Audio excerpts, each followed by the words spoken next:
Ok alo mình là ba khu nỉ bó này ngàn giao nỉ đã xe đạp xe cả nó lai lạ rồi bó nó nỉ bó này ngàn mà xe đạp xe ta nạp chui này lai lạ à nà lạ cho bí tông lạ pi rồi mày bó nó rồi nỉ bó này ngàn cả luôn khé đấy nỉ bó là thong ngã ya rồi ngà đó nhớ sọp xe ta nà tung cá khé đấy nè ta khu đấy phía đấy khu cá là thong ngã ya cho là vìแต่ตอนที่เดือดช่องมาคู่ก็เนี่ยสอบพยาก็ตาตนาก็นี่บ่ในงานมากวยลูกนี่บาဖြစ်နေပါပြီသွားတဲ့နေရာတိုင်းမှာဖျားရုပ်ထုတော်တော့ရှိတယ်ဒါပေမဲ့ဖျားကိုကိုးကွယ်တာမျိုးမဟုတ်တော့ဘူးဖျားကကောရမဆိုတာတော့သူတို့သိတယ်ဒါပေမဲ့သူတို့မှာကိုးကွယ်ရမှန်းသူတို့မသိတော့ဘူးအဲ့တော့အခုဆရာတော်ကဒီကိုကြွလာတယ်ဒီကိုကြွလာတော့မနေ့ကဆိုရင်မေးကြတယ်ဒါဘဒူတွေလဲဘာတွေလဲဒါကဘာလဲဆိုပြီးတော့မင်းကြတယ်တော့เนาะလမ်းပေါ်မှာဆိုအုံပြီးတော့ထွက်လာခဲ့တယ်အုံပြီးတော့ထွက်လာတယ်ဆရာတော်ဘုရားကိုမင်းကြတယ်ပေါ့เนาะဒါဘာလဲဒါဘဒူတွေလဲဆိုရင်အဲ့လိုမျိုးတော့ဖြစ်တယ်ပေါ့เนาะအဲ့တော့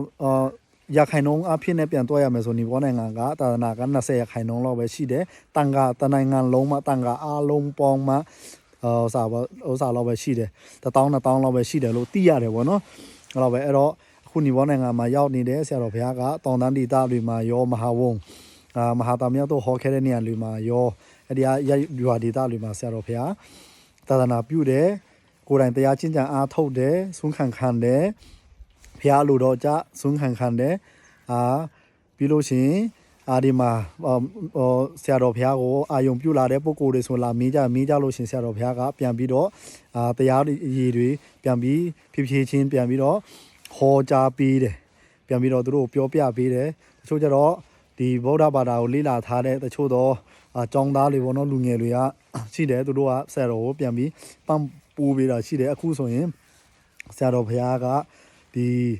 အမေရိကန်မှာကျောင်းသားတက်ဖို့ကျောင်းသားတယောက်ကဗုဒ္ဓဘာသာကိုစိတ်ဝင်စားလို့တရားတွေလည်းသူနာဖူးတယ်တရားစခန်းတွေလည်းဝင်ဖူးတယ်ဆိုပြီးတော့ဆရာတော်ကိုသူလိုက်ပြီးတော့စောက်ရှောက်တယ်ပစ္စည်းလေးပါထောက်ပံ့တယ်အကြောင်းဆရာတော်ဘုရားကဒီနေ့ကသူ့ရဲ့အိမ်မှာဆွမ်းချင်းမြောက်ပေးတယ်ပေါ့နော်အဲကြောင့်မလို့ဒါကမနဲ့ခင်းလေးဒါနီပေါ်နိုင်ငံရဲ့မနဲ့ခင်းလေးပေါ့နော်ဒါကမိုးရွာတော့မဟုတ်ဘူးနီမြူမုံလေးနင်းတွေပေါ့နော်ဟုတ်ကဲ့အဲကြောင့်နီပေါ်နိုင်ငံကသာသနာကကွယ်ပြော့လူနီပါဖြစ်နေပြီဝမ်းနေစရာမြင်ကွင်းလေးမြင်ရတယ်ဒါမဲ့ဒီလိုဆရာတော်ဘုရားနဲ့လိုက်လာခွင့်ရတာဝမ်းသာတယ်ဂုဏ်ယူတယ်ကိုလည်းအားရတယ်ပေါ့နော်ဝမ်းသာဂုဏ်ယူတယ်အားရတယ်အဲ့တော့